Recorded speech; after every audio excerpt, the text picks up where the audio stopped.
Coming up in this Bodja episode. You guys wrote a book, super exciting. But before we get into that, it's not like I go into meditation at night and I'm like, oh, this is great, this is beautiful. It's like, no, I'm usually agitated thoughts. It's like. But the coolest thing is, another research found that when we practice compassion or thinking benevolent thoughts for people, it quite literally heals that pain we cause ourselves from feeling comparison and envy. So one quick thing you can do is, let's say you have... It's hard work as well. It's like you get agitated, you feel, restless. So I think people should, if people have an understanding of what that experience is like when you sit down and do nothing for 5 minutes, it's difficult at first, right? It's very hard. Your brain's on fire saying get up, do something, scroll on your phone, whatever it is. But having that expectation, telling yourself it's okay, I think that's also helpful. At the end of the day, it doesn't really matter much. What matters is you spend that time. Use impermanence. Impermanence doesn't just mean death. Impermanence means change, right? So everything's changing all the time, right? My pants, as I wear them, are starting to, lose their fabric. In 2 years, they'll be, in a trash can somewhere. And my skin is constantly changing. So I think just becoming aware of that, not only does it make you live with urgency, but I think it also, if you think of it the right way, can also help to soften things and lighten things for you, and also help you to guide your actions. Because if you realize and internalize that things are permanent, maybe when and we have a kid, so I'll speak about parenthood. If you are with your kid and you're pushing her on the swing, maybe instead of looking at your phone because you want to check an email or check an Instagram post, you'll be there to push your kid on the swing, because this is a real moment. It's fleeting. She'll be grown up soon. And so that is one example of how impermanence can actually be a light spot in your life, not a dark spot. Welcome to Bodja Podcast.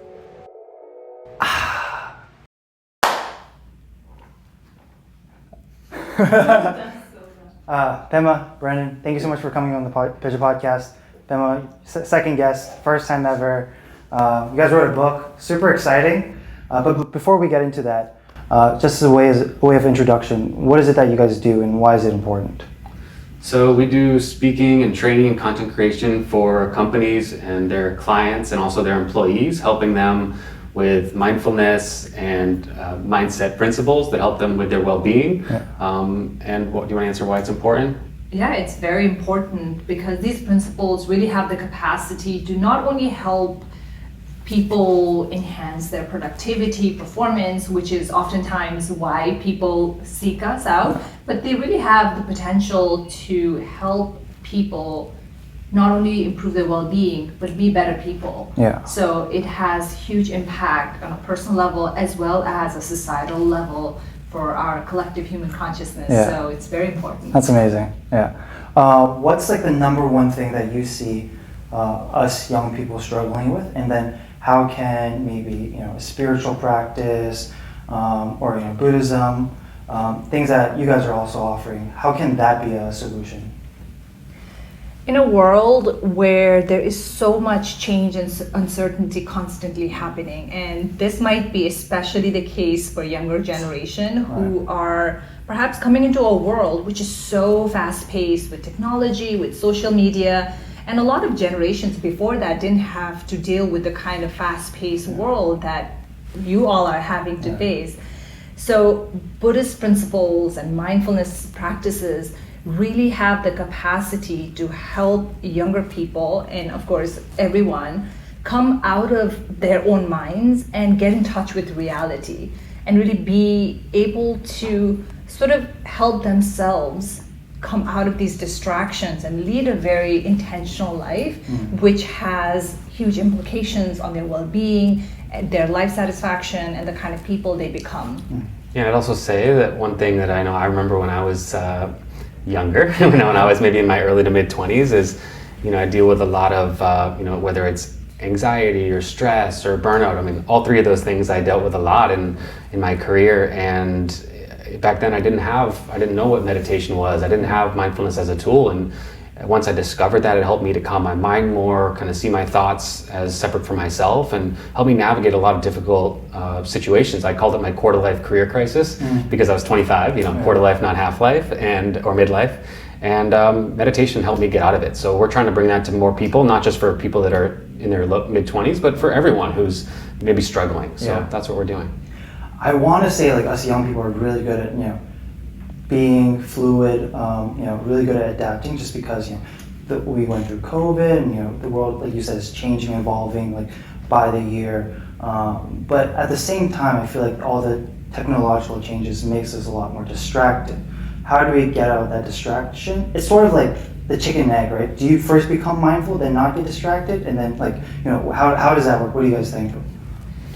I think the key here is daily micro practices. And what I mean by that is oftentimes it's hard to change our mindsets, change who we are, but it is more possible to do that one thing that gets us out of our rhythm. Because when you really think about distraction and the way our minds are operating is basically going in that rhythm that we are used to, right? If we are constantly scrolling or being distracted, our brain is quite literally being shaped to be prone to distractions.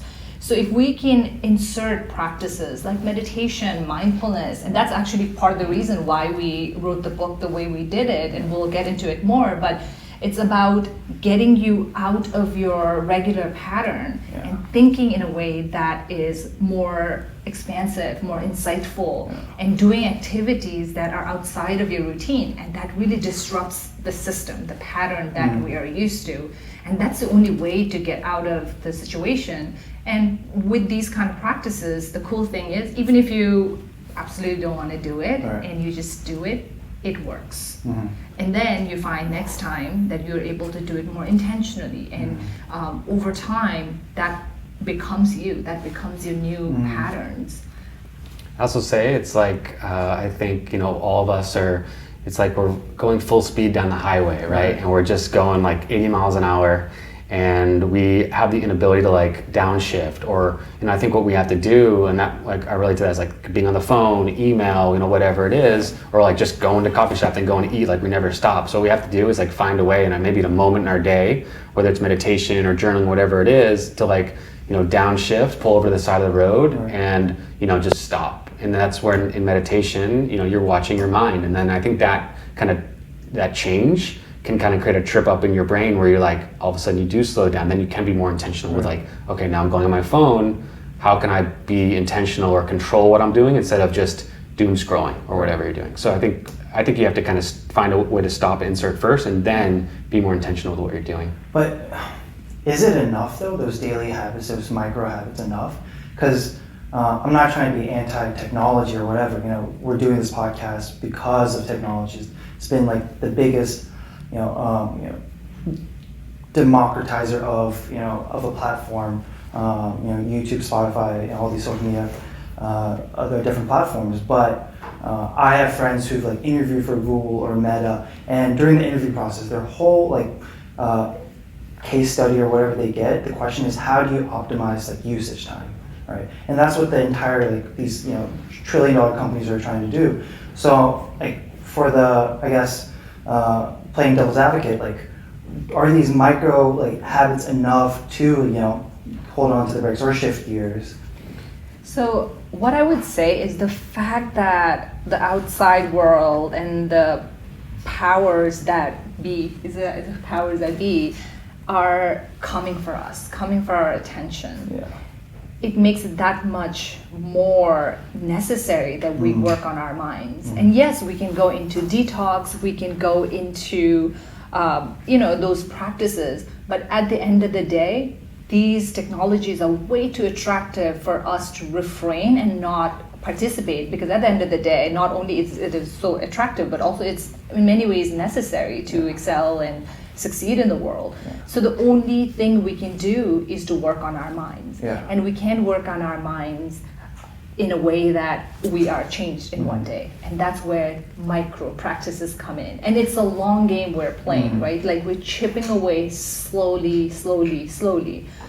So in that context, micro practices is where we begin. And then we slowly wire our brains and train our minds to be more and more deliberate, where we can deal with the world that we are dealing with right now. Yeah, and I think, I'm not sure what you think the alternative is, but I think of, maybe, like you said, detox, or someone could go on a retreat, right? You Monk mode, yeah. You could go like a 10-day retreat, but it's like, I think for some people, it's not realistic. Two, if you go on like a long retreat or a long detox, maybe it's actually like could be harmful to your brain because you're like doing too much of like detaching from like your normal life. So, our thing is, like thanks to findings on neuroplasticity and like the benefits of, little meditation practices, 5 minutes a day, these are the things that can create the change. Mm-hmm. The algorithms and the people at Meta and everywhere, they're doing their job to kind of keep us addicted, I guess. Right. But we can have our own agency, if we, I think, have that as intentional, whether it's micro moments or, little bits of meditation. I don't think it's realistic for everyone to completely detox or shut down and move to the mountains. We're here in society. Yeah. What's the biggest mistake that people make about meditation? I think one big one is we do this funny thing where we both sell ourselves too short, thinking, I can't do it, but at the same time have huge expectation towards ourselves, thinking, I should be able to do X amount. Yeah.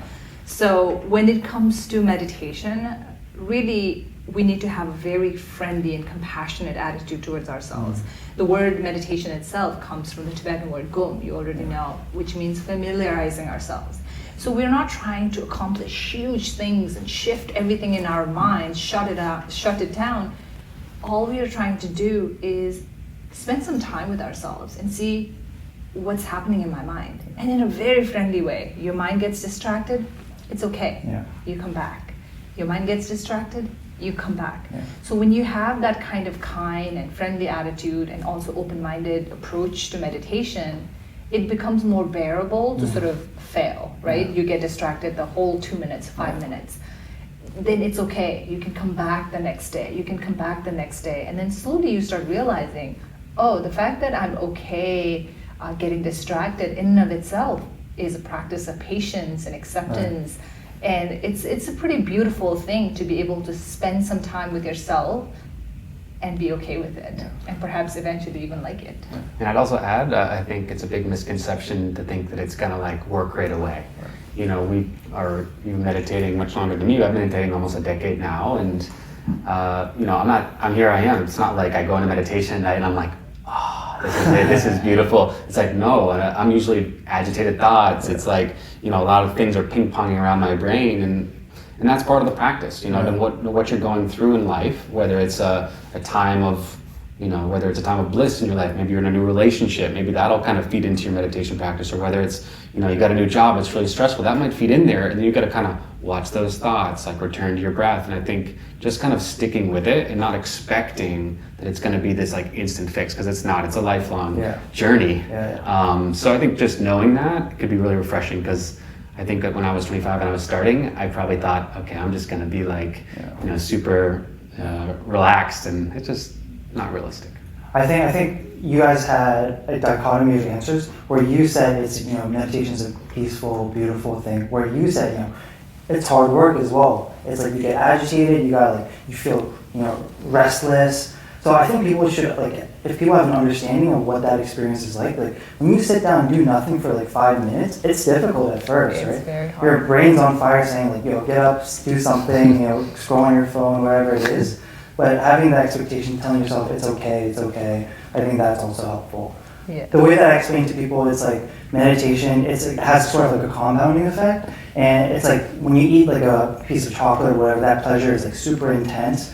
But for meditation, it's more subtle. But unlike chocolate where you eat it and you taste it for 5-10 seconds, it melts in your mouth and you swallow it. That pleasure, that sensation probably lasts 10, 20, 30 seconds. But for meditation, I feel a residual effect throughout the day.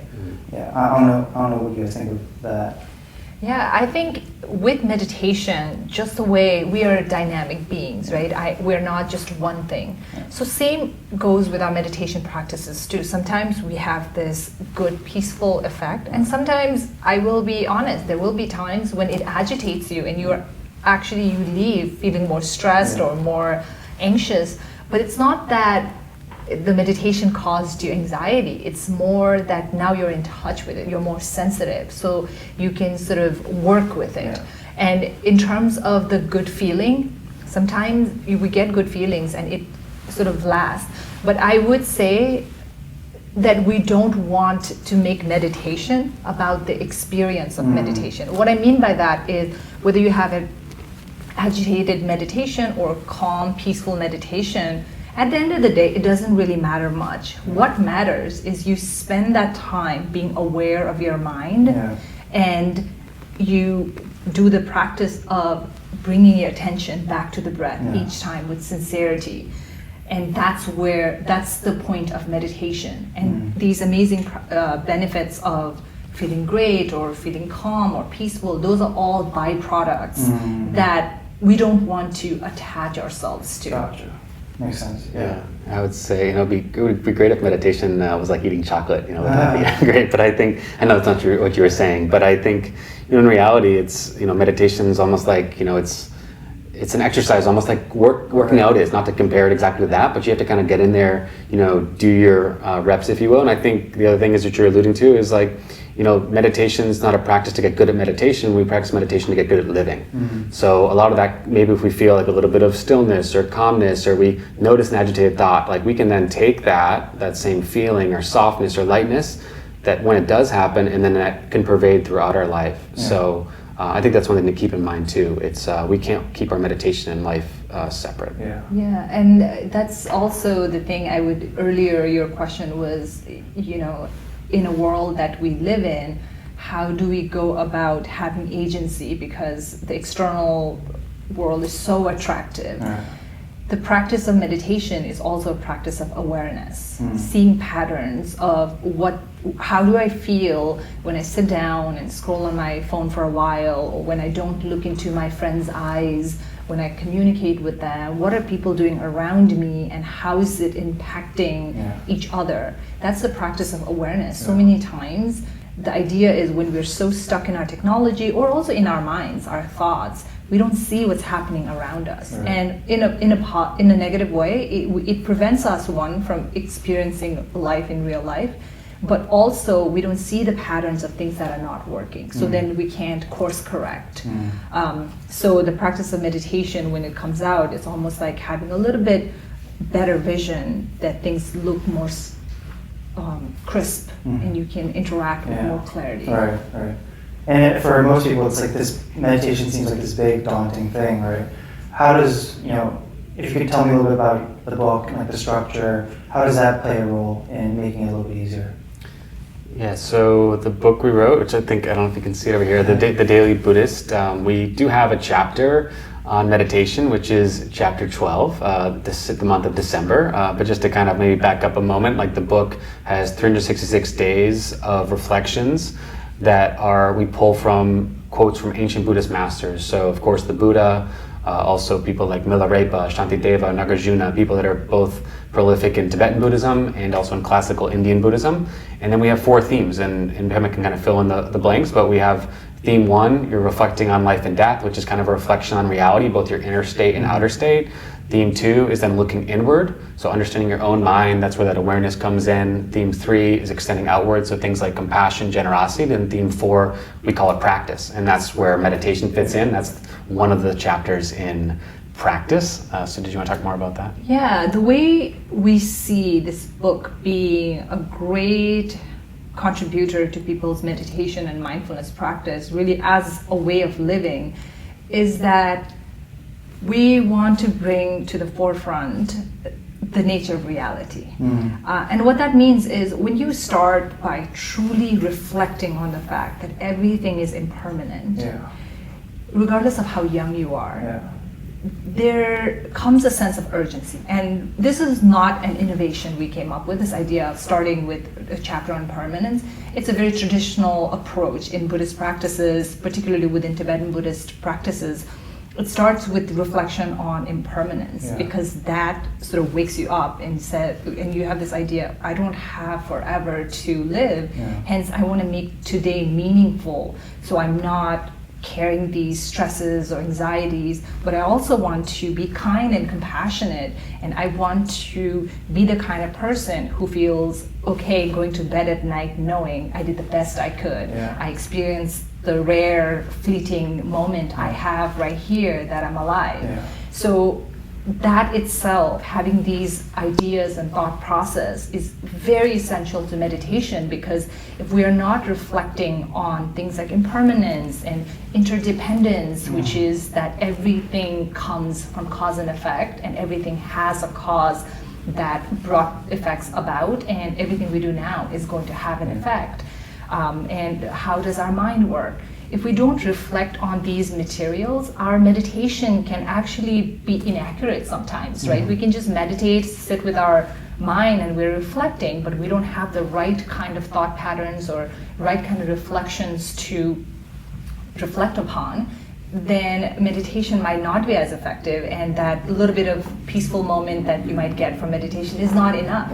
But when you reflect on impermanence and compassion and how our whole life sort of culminates into what it does, what it culminates into, then meditation becomes impactful. It becomes more than just trying to be a little peaceful or trying to check things off your to-do list, meditate this morning. It becomes bigger, it becomes your life practice.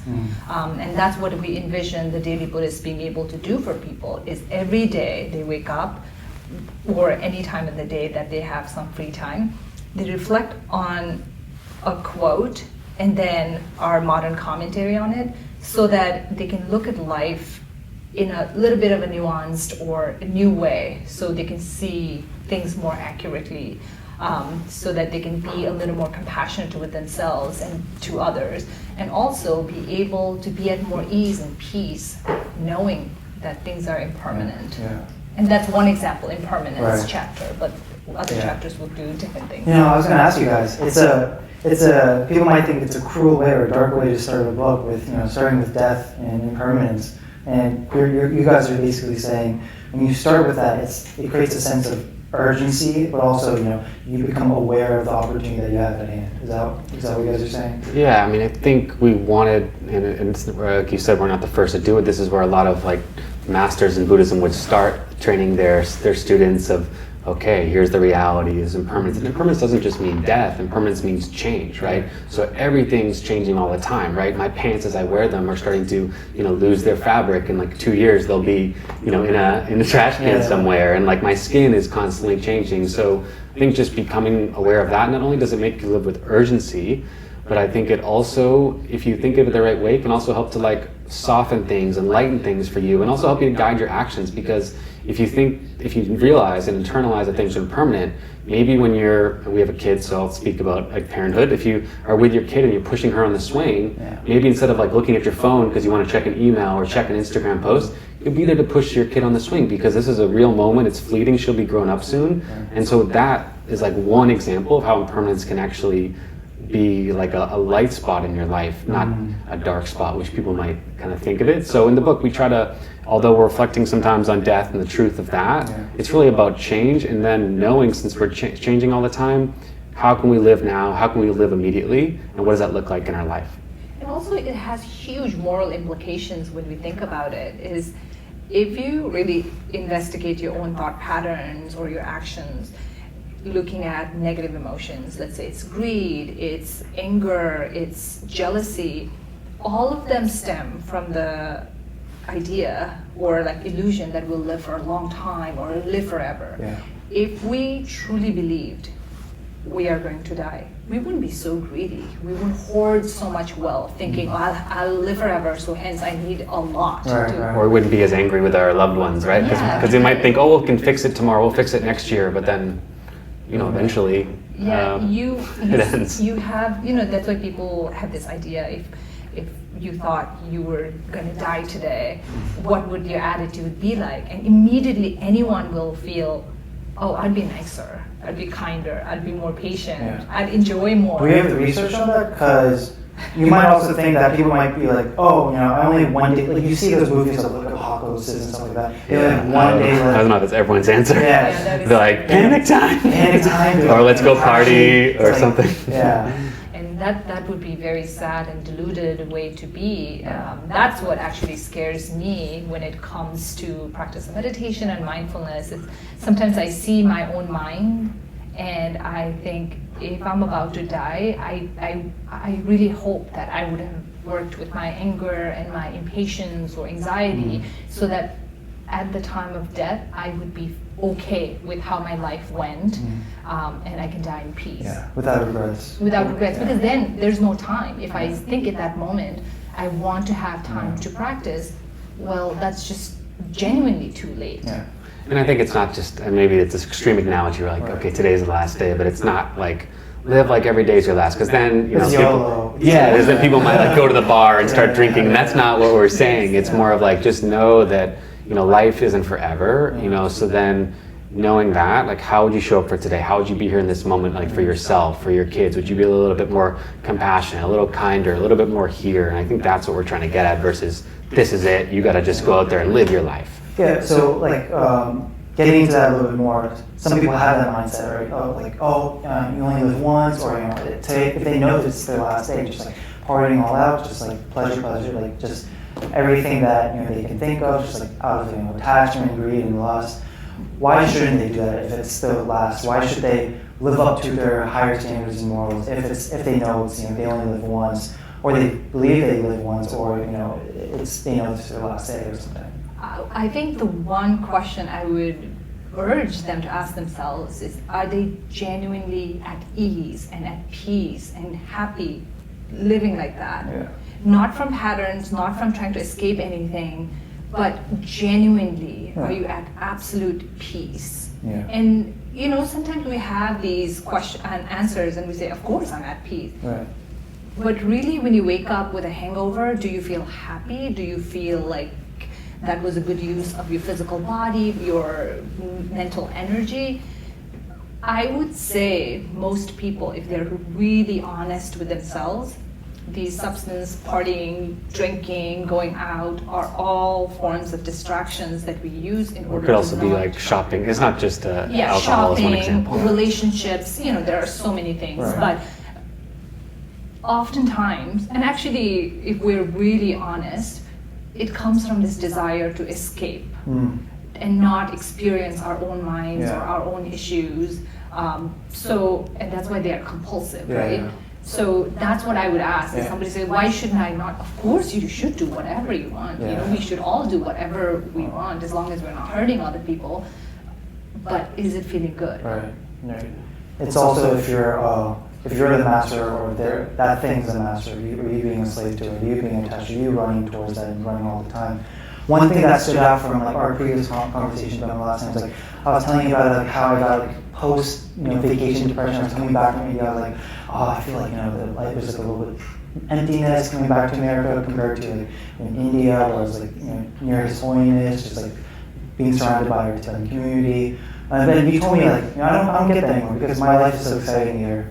That's stuck out with me. Yeah. Is that true? Wow. I mean, I was going to say that one of the things too is, you know, with this, right? Say you have a big trip and it's like you're like on cloud nine. Like I've done those, right? I go to Japan or I'm in Peru, and it just feels like, why can't life be like this every day? All the time. Well, you know, it's because then all of a sudden we come back and we're like comparing this like sugar high in a sense to like what life is like actually like. And the reality is, you know, even if you move to India permanently, eventually, you know, the things that maybe bothered you in America or wherever you live might start bothering you over there, right? Your mind comes with you, your experiences come with you, and that sugar high wears off. Right. So we have to be aware of that, not necessarily, it's good to travel, I've done it, and we love to travel, but just knowing that if we chase that and we think it's going to be there, that's where like our attachment, we start getting more attached, we start suffering more and more because we're chasing this thing that's, you know, unattainable. Yeah. And there's definitely an element of both, not chasing the high, but also being more deliberate about our own lives, because oftentimes we do compromise. We do things that are not, doesn't feel good and doesn't feel right. We're in relationships that isn't serving us, or we are in jobs that aren't feeding our soul anymore. And of course there's time and place for everything. There are times when you put in the work, and there's times where you reap the fruit of whatever work you put in. But just knowing where we are going, what is it that we want out of life, and our hard work should sort of contribute towards that. And that's another way of claiming our own power rather than what everybody else is doing at any given time. Right. So there's an element of both. Yeah. Jonathan Haidt wrote a new book called The Anxious Generation. He's a professor at NYU. Basically, he cited that anxiety and depression have gone up 100% for Gen Z, so 18 to 24-year-olds since 2010. What's, like, from a Buddhist perspective, or like the research that you guys have done, what's the source of anxiety in general? I'm not saying just for like young people, but anxiety in general, and how could these principles be a possible solution? Do you want to talk about the Richard Davidson study?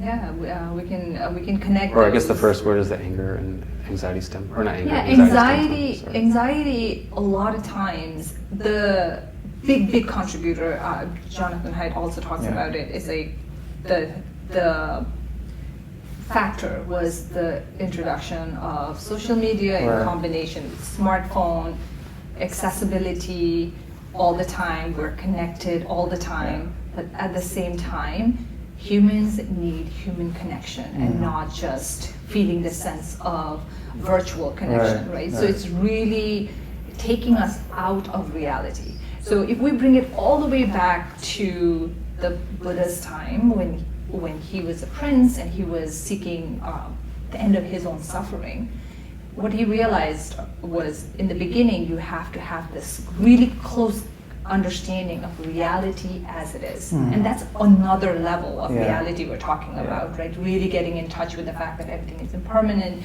that everything comes from cause and effect, and our mind is playing a huge role in shaping our reality. And then now we bring it here to being in touch with reality. Now we're talking at a completely different level. We're not even in touch with reality in a sense that we feel the chair that we're sitting on because our mind is up in the cloud. And the cloud is not real. So it's... What do you mean the cloud's not real? So the internet, the virtual world, is not real. It's where the data is stored. I was losing the analogy. Okay, sorry. all right. Yeah, our mind is in the virtual world. And virtual world is not real because as content creators, we know, or it doesn't even have to be content creators. Let's say we're taking a picture at a wedding or you're at a picnic, you just smile, right? Even my little baby, 17-month-old, knows to say cheese. So virtual world is not real. You smile, that's only part of the story. Exactly, you create a persona, and so we are living in a not real world, so out of touch with reality. So what the Buddhist principles can do for us in this time, perhaps it is the biggest refuge or antidote to the problem we have today, because one, the principles like meditation and mindfulness has the capacity to quite literally change the structure of our brain. So if you think about anxiety, the primary source of it is amygdala, our fear center of our brain. And meditation has shown to quite literally shrink the size of amygdala and also how active our amygdala is. So just 8 weeks of regular meditation practice has the capacity to calm our nervous system in a way that our anxiety gets better. And another big factor is social media and the kind of world we live in. We have no impulse control, right? We're always going for sugar high. Meditation is shown to strengthen our prefrontal cortex, which is the executive part of our brain that can decide, okay, now I'll do this, now I'll do this, now I'll do this, versus being in autopilot. So just that alone has huge implications. And overall human connection and humanity strengthening through compassion has yet another avenue of benefiting. And there's so many angles we can. So I was going to say compassion. One of the other things that happened, especially Jonathan Haidt also talks about how like female girls are more prone to depression and anxiety at this age with the advent of social media, because one, it targets it in a particular way, but also there's a lot of comparison and envy. And research shows that when we feel comparison and envy, the parts of the brain gets triggered when we feel physical pain. So when we feel this pang of jealousy that somebody is wearing a nice designer purse, it's like slapping yourself. And so that's a very fascinating thing. But the coolest thing is, another research found that when we practice compassion or thinking benevolent thoughts for people, it quite literally heals that pain we cause ourselves from feeling comparison and envy. Yeah. So one quick thing you can do is, let's say you have, I don't know, somebody on social media wearing a nice shoes and you feel this pang of jealousy. You can literally change your brain and the pain you're causing yourself by thinking, good for them, it looks so nice on them, I hope they get more of it. And it doesn't have to be even fully real. Right. You can just say it. Yeah.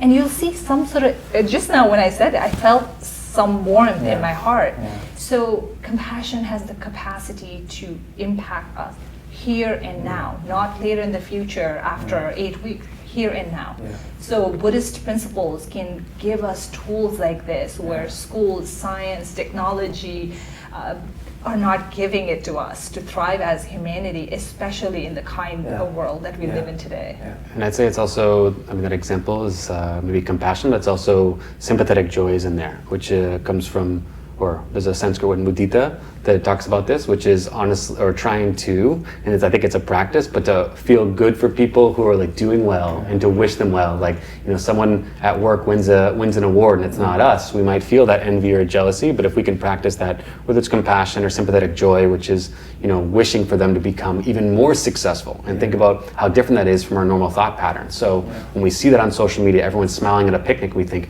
I wish I was living in that city, or I wish I had that purse, or it's like, no, instead of thinking in like what I have, look at them and say, wow, great for them, or like they must be doing great to have that life, and also knowing there's more behind the picture, right? Right. But I think those two things. Right. I think there's so many like golden nuggets there. You first talked about like pain, right? There's this like Buddhist allegory where like if you get shot with an arrow, you get shot with two heads. One is the physical pain, and the second one is the narrative and the story that you place behind it. You know, oh, they shot me, or they, like this person's bullying me for this type of reason. Of course, there's that physical element, but also that psychological story that you talk about. And then, and that's what prayer is when you're saying like, oh, I love them, or I feel, you don't believe it yet fully, but just saying that, it's like a form of metacognition where it's like you're journaling, or when you say it out loud, you start to believe it more, I feel like. Absolutely. Yeah. And then I think one big mistake that people like our age makes is that they think that, anxiety and all these negative emotions are bad in a sense. Like we, in the Buddhist concept, we talk about like non-judgment in a way, and you guys wrote about this. When I feel like anxious or whatever, I try to be grateful for those emotions, because those are the emotions that have kept us alive for, literally millions of years. Of course, they're maladapted now, but I think if we're able to understand that emotions are just signals and informations instead of putting that narrative behind it, I think that would help as well. Yeah, absolutely. And I'd also say one of the things that can also help is this practice. And I was thinking, because just like a couple of days ago, I was, I think for one of my most afflictive emotions is anxiety. Right. And so even just Wednesday, today's Saturday, I was feeling like kind of waves of anxiety about work and about, just life in general. And I think one of the things I try to practice is, trying to see my emotion as separate from myself, or the feeling as separate. So instead of thinking, and I said it wrong even on this interview, but I said I am anxious, which kind of makes me identify with the anxiety, versus, a way to reframe that is like I am feeling anxious. So then it's more about, that's a feeling I'm having, almost more like a cloud passing by, versus I am that feeling. I am the cloud, right? Yeah. So I think that helps me to kind of see more clearly, because it's true. Because maybe in one moment you're feeling anxious, the next you're feeling happy, the next you're feeling anger, the next you're feeling this. It's like they're just kind of going around, and we're not those things. We're experiencing them, which I think can help us to kind of work through them. And it's like it's a difficult choice, but we have the choice, and we can make the decision to not identify with that emotion. We just need to create enough space and perspective where we're able to say, wait, I don't want to feel like this. I want to try to feel this. And there's all these techniques within your book and that you just gave us that helps you to choose that emotion better.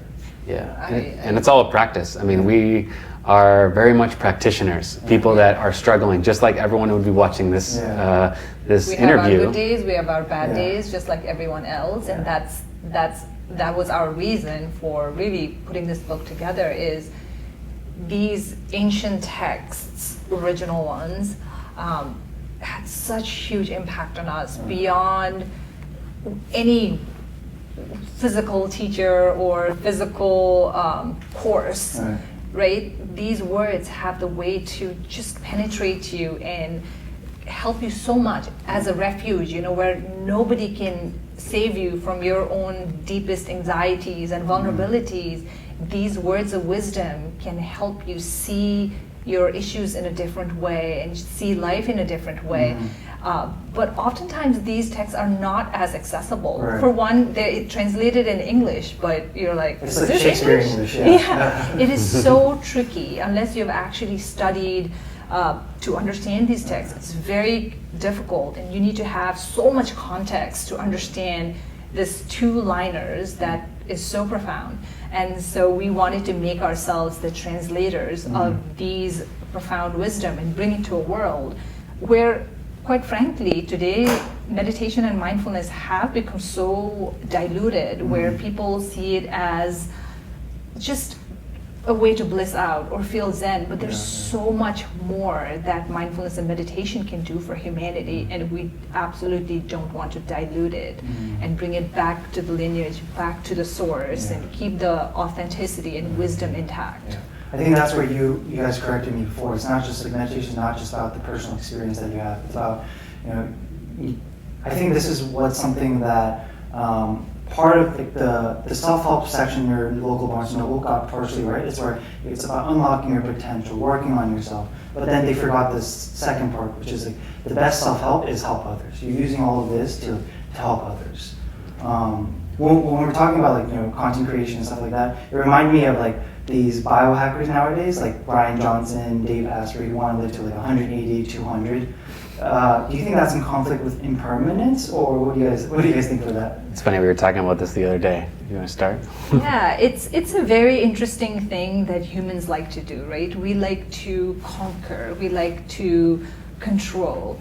And it's a really cool thing that in today's day and age with science and technology, we can cure so many physical ailments, we can live longer, we have, because of the understanding of diet and exercise, maybe like we can live to be so much more toned and strong, and maybe even have glowing skin too later in age. But there comes a point where that ends. We might look young till we're 60, which is being super generous. But what? Maybe for you. But what about 90? What about 120? Well, yeah, 120 things are getting tired. Even if we extend our lifetime, because right now, in some ways we can think, oh wow, somebody lived till 120, but there was a time when life expectancy was half as much as it is now, and it feels so normal that people are living to be 90, 100. And maybe it will be true that we will live to 150, but what about after that? It has to come to an end. That is just nature of reality. Whatever is born dies. Whatever comes together comes apart. And if we create a kind of society who's so obsessed with living forever, that is not a good news for our society. We have to come to terms with impermanence and not disown it. And we see that a lot in a lot of cultures where you barely see older people because they are inhabited in a completely different sort of society where only older people live, and we become more and more distant with death and aging.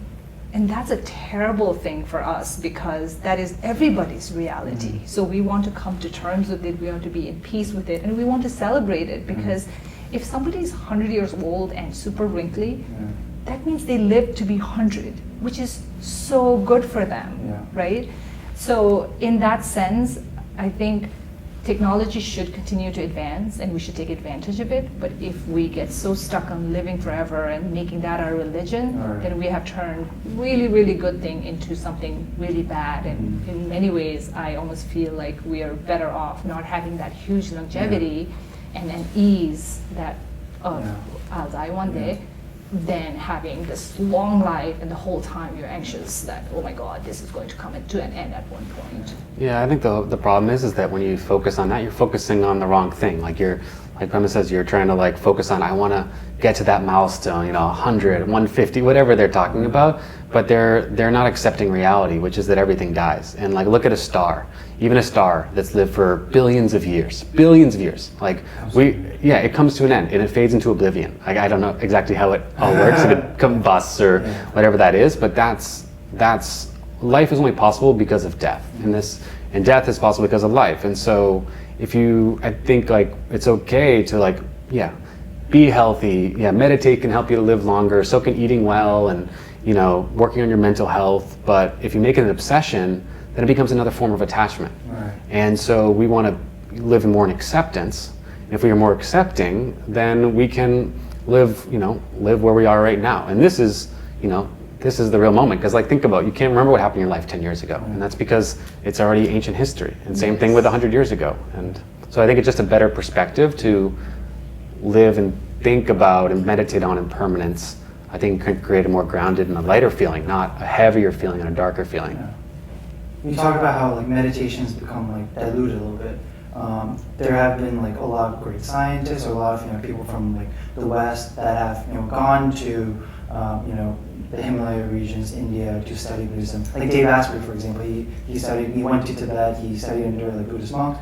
I'm not saying like everything's diluted, but they brought a lot of value. But you're probably one of like the first pioneers I think I've seen that as a layperson, like a non-monk, doctoral PhD researcher that's working on interpreting and translating Buddhist teachings into the everyday modern world. Do you feel privileged or a burden? What do you think of that? Yeah. I definitely feel very privileged, for one. And two, I do feel a sense of responsibility. And you mentioned a lot of times people from the Himalayan region that are speaking on these topics or writing a book would be perhaps monks. And that's because that has been the structure in our culture, where we learn from our masters who are monks and rinpoches.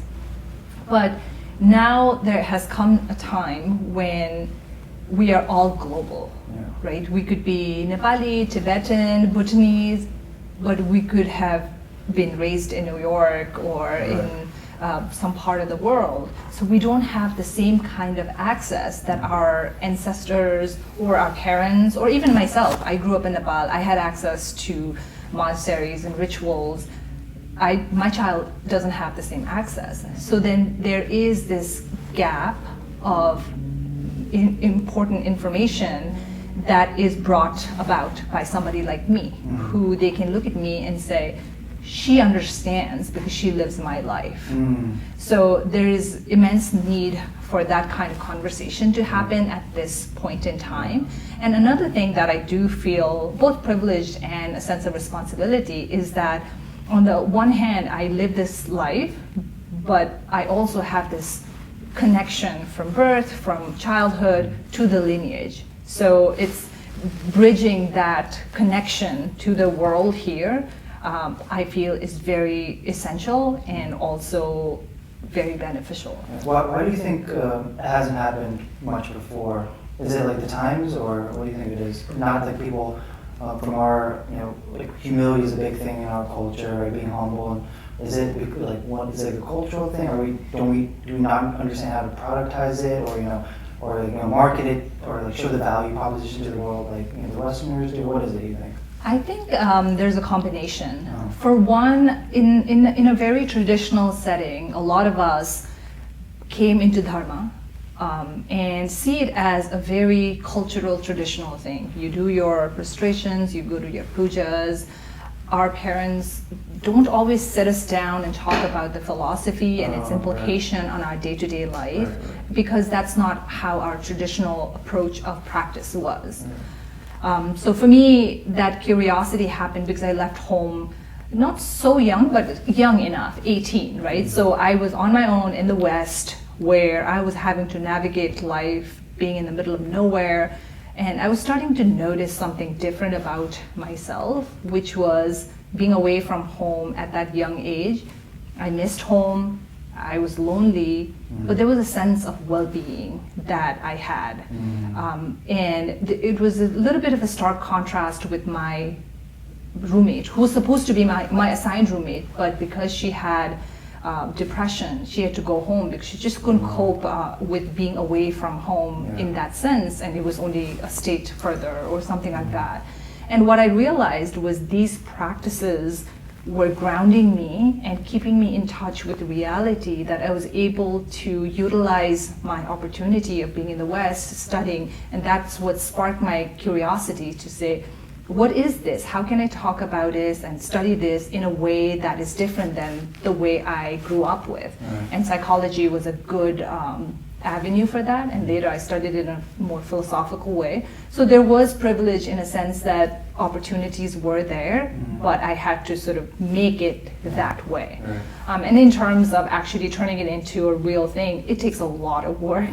It is everyday grind, and that's where the fact that Brendan and I worked on it together is what made it possible, because the vision is there, the credentials are there, but also we can't forget the actual process of getting things done and also translating it to people that are not me. Brendan has a really different existence than I do, and I can't fake it, and I can't pretend that I understand very well what a life of a Westerner is who's just been that way. So I also say that when Pema had her background coming from Nepal, and she then studied undergrad here, then grad school, and focused on Eastern philosophy, but she, at that time when we met, couldn't see for herself how much knowledge she had that could be beneficial to people out there in the West, because that's where all of our clients are. But since I had a different lens, growing up in Massachusetts and seeing, whether it's, sadness, depression, anxiety, burnout, stress, what all these things happen here. Not that they don't happen out in Nepal and in Bhutan and Tibet too, but I'd seen that and I realized, oh wow, Pema has like so much knowledge around this, and we can, as long as we can kind of translate it, and that's what we do to the clients that live here. And from a Western perspective, then it's going to be super beneficial. And so that's what we started doing. And right away, our clients, loved it because she could speak from the traditional teachings, but to a Western audience. Right. And then, so like Pema talked about how, we don't culturally, we do like the rituals and stuff. People from like the Himalaya region, but we don't really talk about the philosophy. And you also talked about like, maybe like we take it for granted and don't see the worth. Is that maybe one of the reasons why there hasn't been more of many more Pema Sherpas, or I don't know. Wow, in the future there'll be a lot more Pema Sherpas. No, that is definitely the goal. That is absolutely the goal. I think representation is so much more valuable than we realize. Somebody seeing me right now might think, okay, if she looks like me, she comes from where I come from. I can see that for myself. Yeah. Well, why do you think us in the community take it for granted, or don't see the worth, don't see the value, like you said?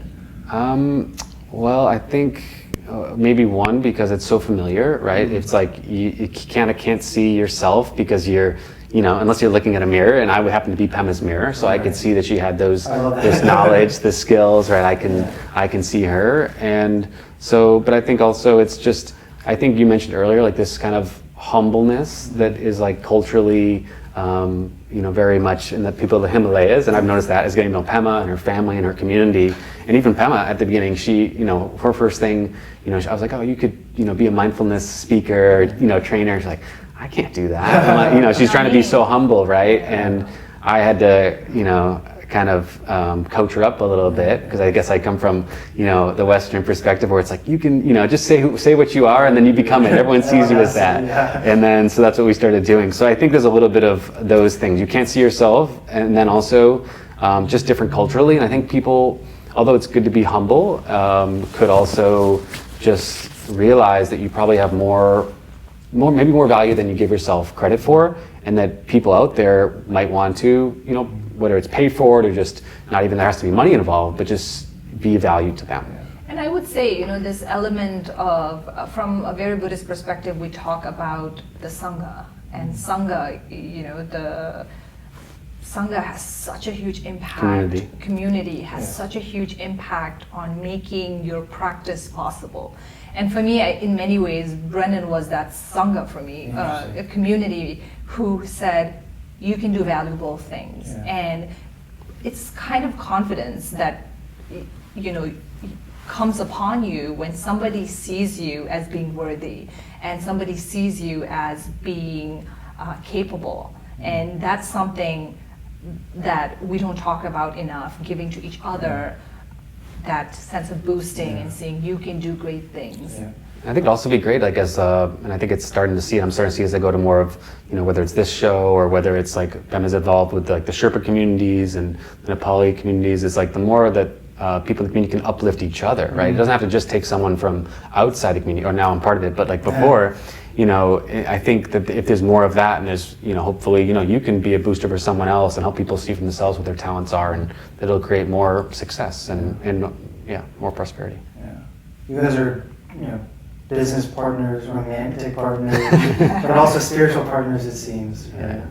How's that journey been? Especially right in the book. Yeah. Being new parents. It's definitely a lot. We met 7.5 years ago at a bar in Brooklyn, serendipitously, and have been together ever since. And actually, one of the things that we both connected on was that we both were meditating, and I came from a traditional Buddhist background. I was reading books about Buddhism, so that kind of brought us together. And then now, we didn't know we were going to have a business together. We didn't know we were, at the time, going to have a baby together. So it's all kind of unfolding naturally, and it's not all... rainbows and butterflies. Yeah, I was going to try to use a non-cliche, but it's not all rainbows and butterflies.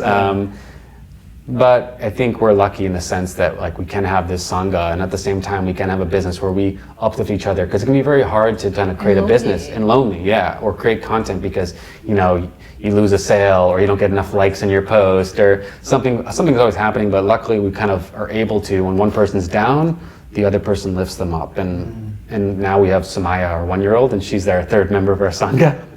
And it's very nice to have her because she's always super upbeat and amazing. Yeah, I agree. And also, I think personalities, we have very different personalities. I'm a dreamer, I'm a thinker, I think big thoughts. You do too. I'm not that. And I'm the opposite. No, he is. But I guess you have both. Okay, but in terms of me, I'm a big thinker, dreamer, but the day-to-day grind is where I fail. But the thing is, it's the day-to-day grind that makes anything possible. And because Brennan is so disciplined, he can bring a vision into actualization, because every day that you have high fives, you have ideas, and then tomorrow morning it's the boring stuff you have to do in order to make that big dream come true.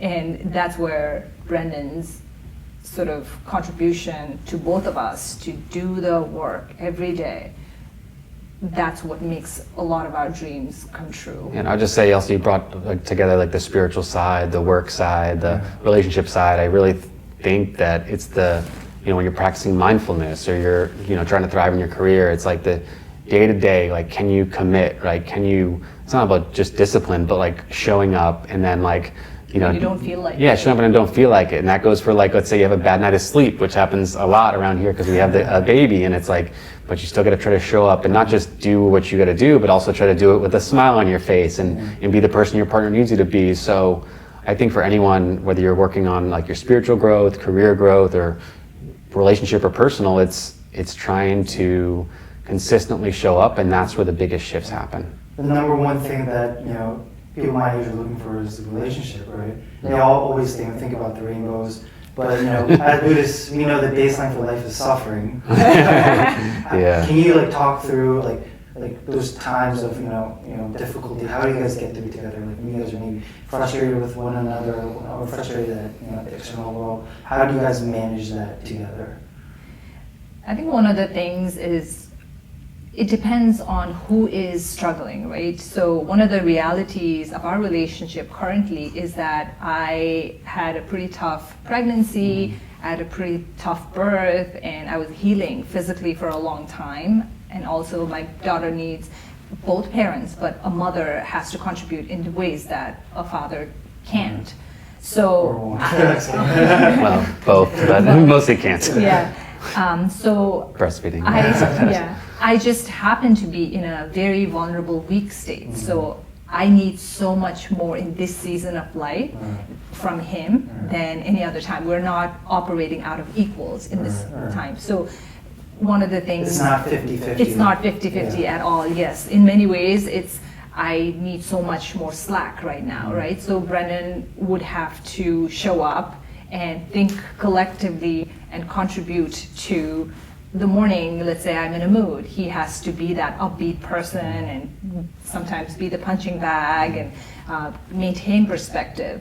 And there are times when we are equal, and that looked very different back then, but I think it's thinking collectively and contributing in that way. Yeah, I think when things are difficult, I mean, luckily our meditation practice can help us kind of come at a certain perspective, but I think one of the principles I think of a lot is, exchange of self and others, which is a Buddhist practice of trying to see the other person's situation more clearly and see, okay, I go through, let's say, anxious moments, or I have anger. Okay, she's having that now.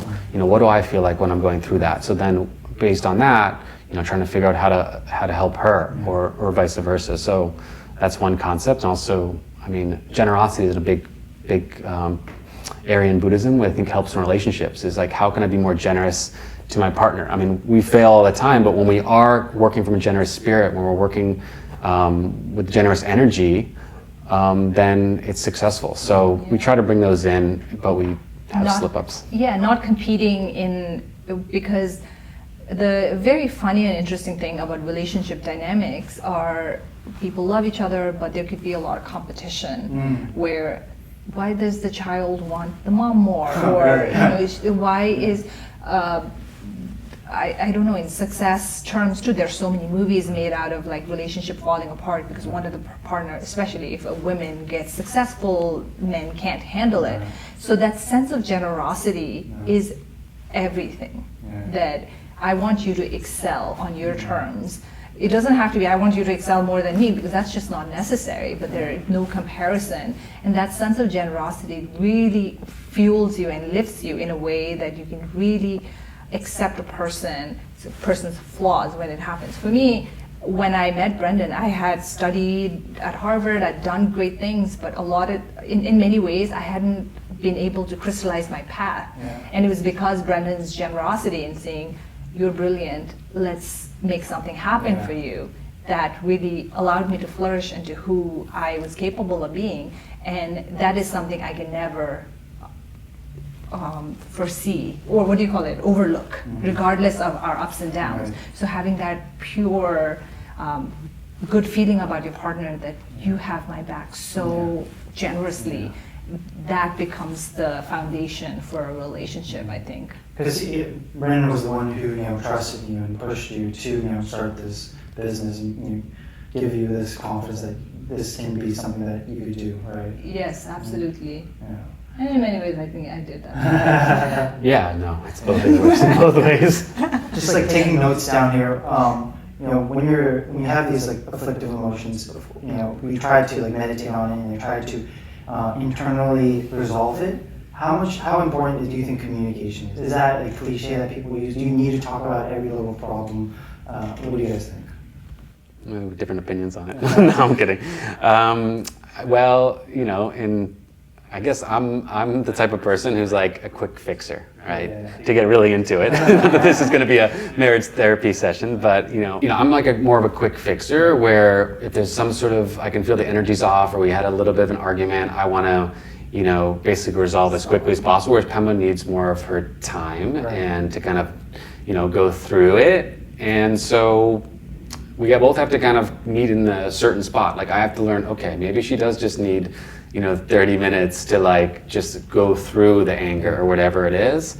And that's hard for me, but I try that more. And then she has to be like, okay, maybe I have to meet him halfway. Like I've kind of gone through it. We can like now reconcile. So I'm not sure if that answers your question, but that's something that we constantly try to work on, is communicating to find a resolution that works for both of us, because there's a middle ground. The biggest thing is about thinking about your partner, not just about yourself. Communication, when it comes to relationship, if it's just your emotion, I guess when you're in a relationship, it's never your own emotion. It affects both of you. So communication is definitely very, very helpful. Brennan, before we wrap up, I'm curious, how did you get into like meditation?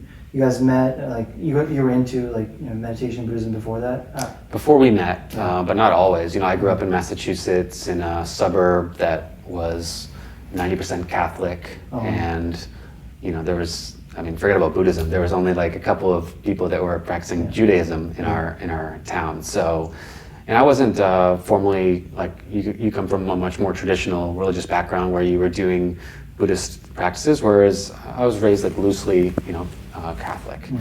But what happened for me was I got through college, got through my mid-20s, and I was in like a sales career in finance, so like high pressure, and probably just also put a lot of pressure on myself.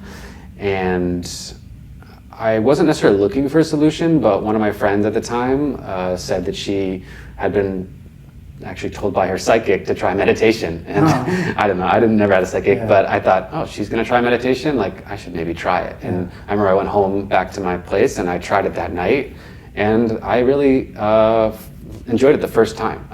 Again, not that it's all, as we say, rainbows and butterflies, but I felt like immediate kind of calm and being able to watch my mind. And also back then I was doing more of like, well, there's all different types of meditation, but it was more like a guided meditation through YouTube with some music. So those ones actually feel good, whereas if you're just sitting with your thoughts, those are harder, shamatha.